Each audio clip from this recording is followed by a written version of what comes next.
Olá, turma, aqui professor Ednei Fernando. Eu falo do canal Anatomia do Trauma e venho aqui hoje falar de um assunto muito importante para vocês, que é falar um pouco da característica anatômica do trauma pélvico.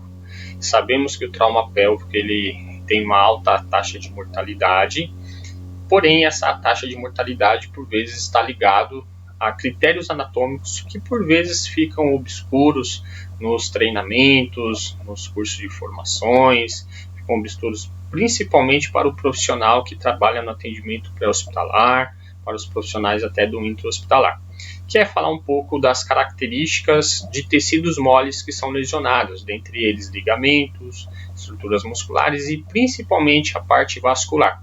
Sabemos que no trauma pélvico muito se prende à parte óssea, às lesões ósseas, as características das lesões ósseas, mas muito também se esquece da parte vascular, que é o grande responsável por gerar instabilidade, principalmente a estabilidade que nós falamos ou chamamos de estabilidade hemodinâmica.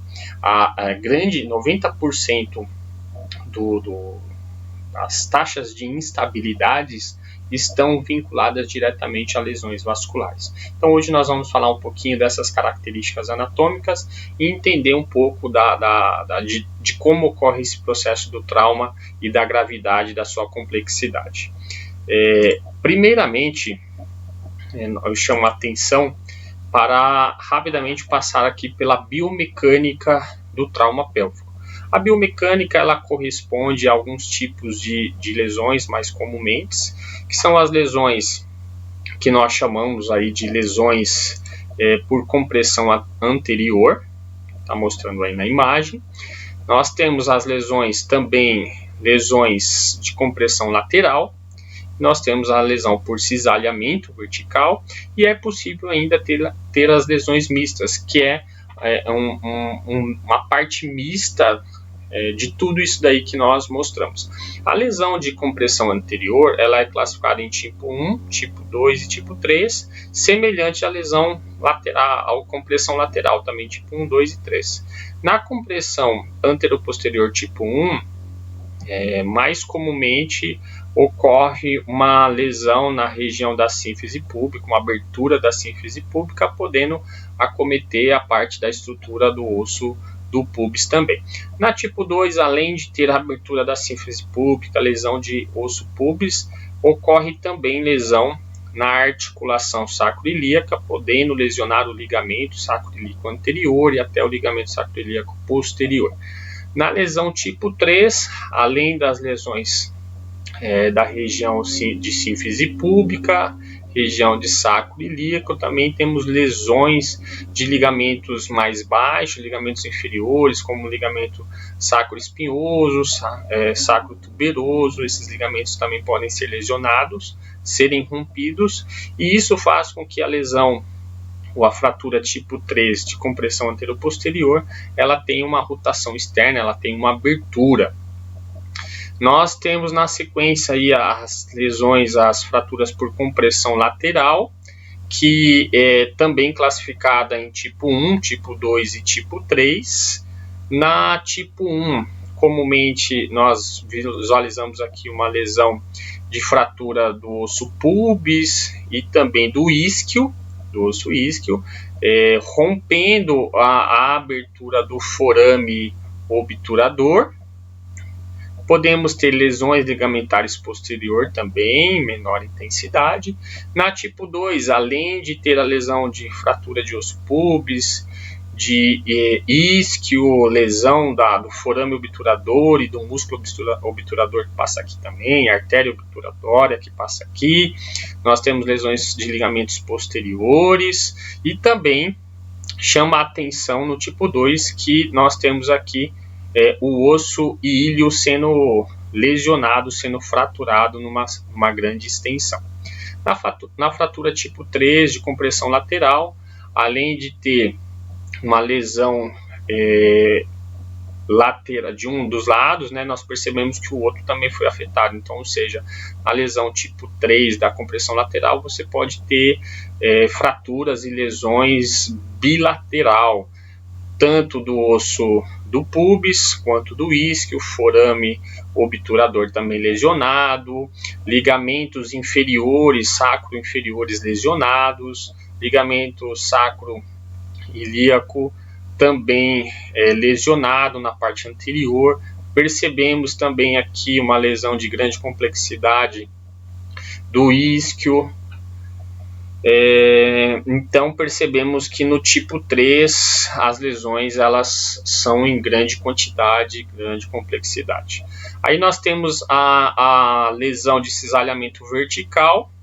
Então o nome já ajuda a entender que ocorre uma lesão em um dos lados, ou pode acontecer até dos dois lados do quadril, porém ocorre no sentido vertical.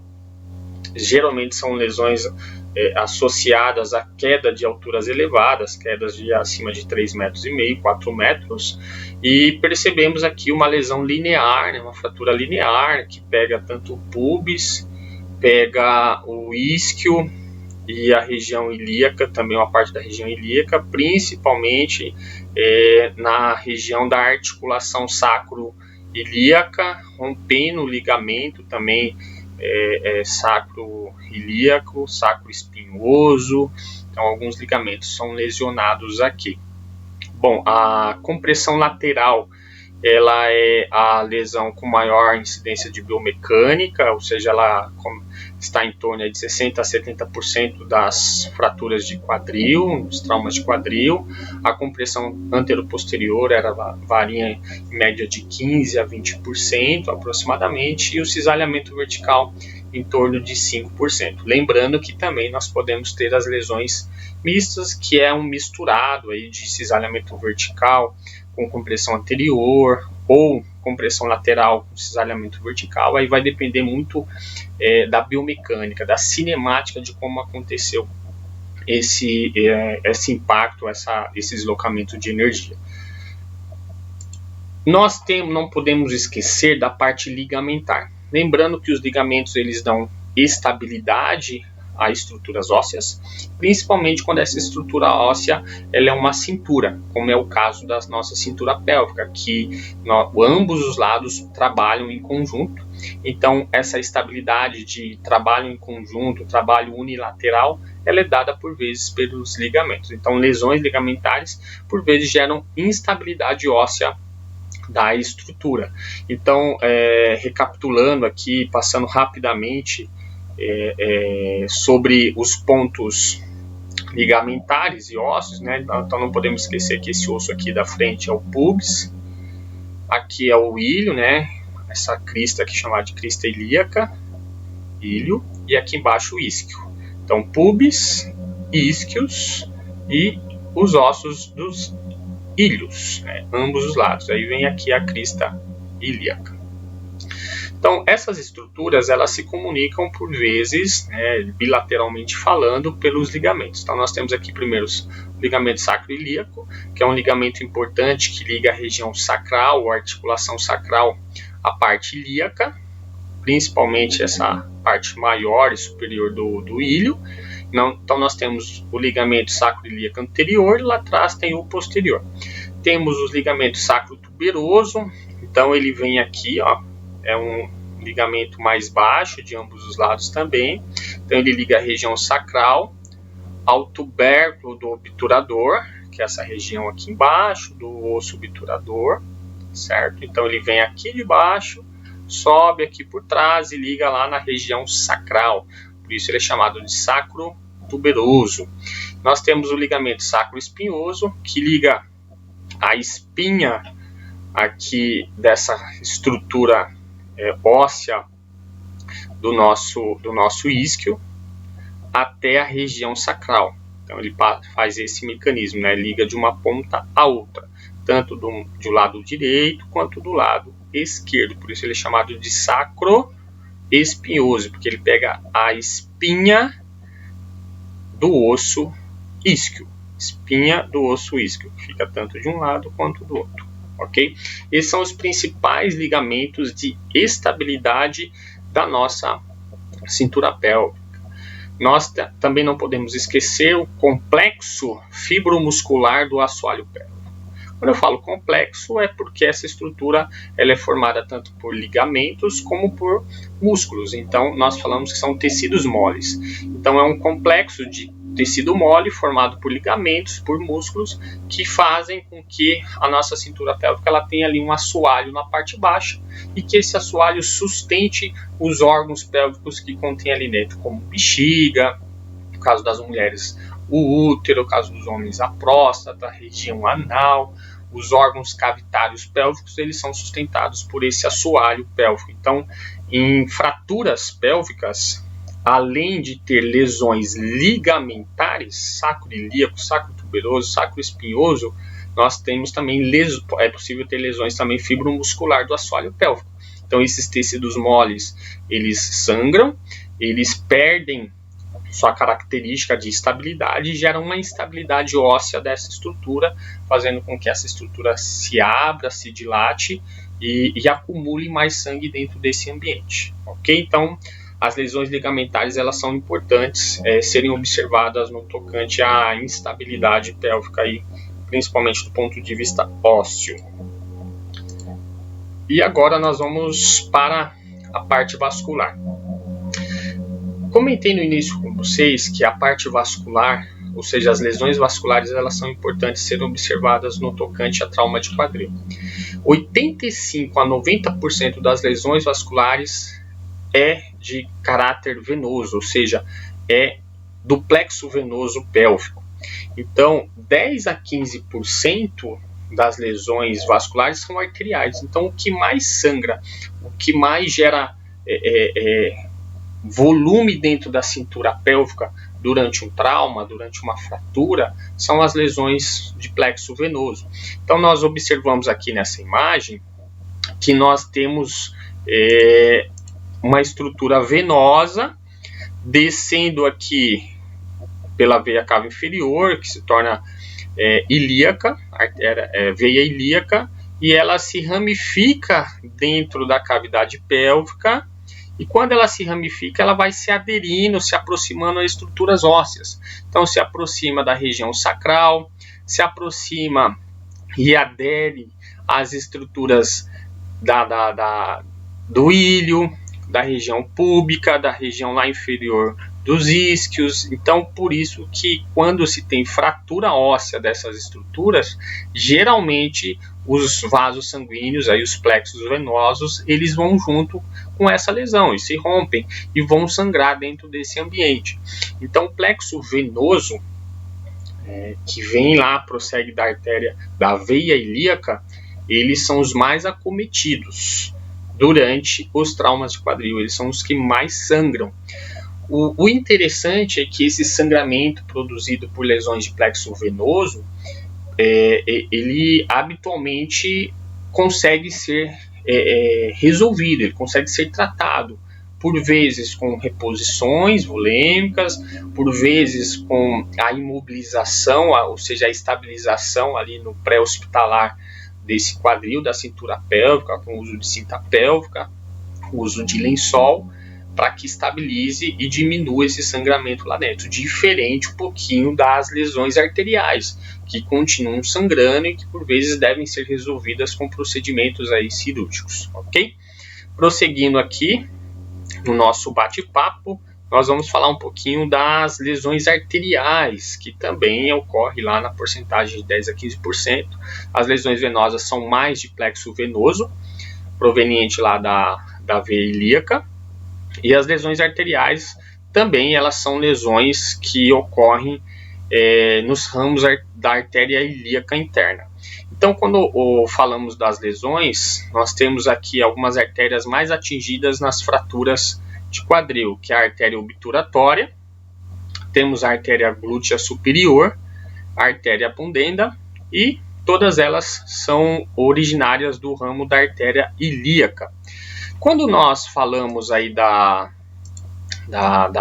lesões arteriais, se eu pegar essa imagem aqui, que eu estou vendo uma hemipelve, um lado dela, eu percebo aqui a artéria ilíaca descendo e ela vai se ramificar em ilíaca interna e externa. ela se ramifica e ela vai dando origem a outras artérias, e que essas artérias também vão se aderindo a estruturas ósseas. Se aderem à região sacral interna, a região do ilho, a região do isquio mais baixo, a região do osso do pubis. Então elas ficam aderidas a essas regiões. Então a artéria ilíaca, se a fratura, o trauma de quadril for um pouco mais superior, atingindo crista ilíaca, a parte ilíaca superior, pode romper o ramo da artéria ilíaca, tanto interna quanto externa, mais comum interna. Aí descendo um pouquinho mais, nós vamos perceber que essa ramificação aqui embaixo, ó, perto do forame obturador, nós temos a artéria obturatória, que é lesionada também, geralmente quando as fraturas são mais baixas, e nós vimos na biomecânica lá que a região do pubis e a região do isquio, elas facilmente são lesionadas nessas fraturas. Então essa artéria obturatória ela também vai ser lesionada e sangra bastante. Nós temos a artéria glútea superior, a artéria glútea ela vem desse ramo da artéria ilíaca aqui por dentro, depois tem um momento que ela sai e vai lá pelo lado de fora, ficando próximo ao assentábulo, que é onde a cabeça do fêmur se encaixa. E quando tem fratura, principalmente de assentábulo, próximo ali à cabeça do fêmur, lesiona ali o quadril nessa região, a artéria glútea superior por vezes é lesionada, sangra bastante, uma artéria que fica bem escondidinha, difícil de caráter cirúrgico. Então é necessário uma cirurgia de intervenção para resolver o sangramento dessa artéria glútea superior. E temos também a artéria pudenda, que a gente consegue observar aqui, ó, que a artéria pudenda também se adere à parte dos isquios e quase subindo aqui para a região do pubis. Então, quando tem fratura da região do isquio, o pubis aqui também atinge a artéria pudenda, que sangra bastante, tem bastante ramificação. Então, aqui desse lado a gente consegue ver, aqui mais no fundo, né, a artéria glútea saindo da parte interna do quadril e indo lá para fora. Então, essas são as principais artérias que sangram bastante num processo de trauma de quadril e que merece uma atenção aí, principalmente na linha de analogia desse trauma e principalmente na parte cirúrgica. Na questão aí de vasos sanguíneos, quando eu olho essa imagem, olha só como a gente consegue ver um plexo vascular de grande intensidade no ambiente interno, tanto venoso quanto arterial. Lembrando que os venosos são muito mais acometidos, na totalidade 85 a 90%, muito mais do que os arteriais. E percebam como esses vasos sanguíneos se aderem facilmente aos ossos, né? Olha só aqui embaixo, aqui a gente consegue ver a artéria pudenda, aqui embaixo como ela circunda o osso do isquio e vem lá para a parte do osso do pubis, bem próximo à região púbica. Olha só, então essas fraturas, por exemplo, que atinge pubis, o isquio, facilmente atinge a artéria pudenda e lesiona e faz com que ela sangre bastante dentro desse ambiente. Então o que eu chamo a atenção de vocês é para essas características de lesões vasculares, que são as grandes responsáveis pelas instabilidades hemodinâmicas numa fratura de quadril. Essa instabilidade hemodinâmica que por vezes acontece aí devido ao choque, devido ao grande sangramento que tem dentro desse ambiente, daí a importância do atendimento pré-hospitalar adequado, de uma boa estabilização, de uso de recursos como cinta pélvica, como lençol, para que diminua essas consequências danosas que pode haver dentro desse ambiente. E agora a gente começa a entender por que o trauma de quadril é tão importante e merece tanta atenção no atendimento pré-hospitalar, e quais os riscos, principalmente os riscos vasculares, de instabilidade hemodinâmica, e que a instabilidade óssea por vezes é gerada por lesões ligamentares que a gente falou hoje aqui. Espero que vocês tenham gostado aqui desse bate-papo e aguardo vocês no próximo encontro. Fica aqui a nossa mensagem. Nos sigam lá no canal do Instagram Anatomia do Trauma, bem como no meu Instagram particular, Ednei_Fê. Espero vocês aqui no nosso canal do YouTube no próximo vídeo. Um grande abraço para todos. Fica aqui o abraço do professor Ednei Fernando.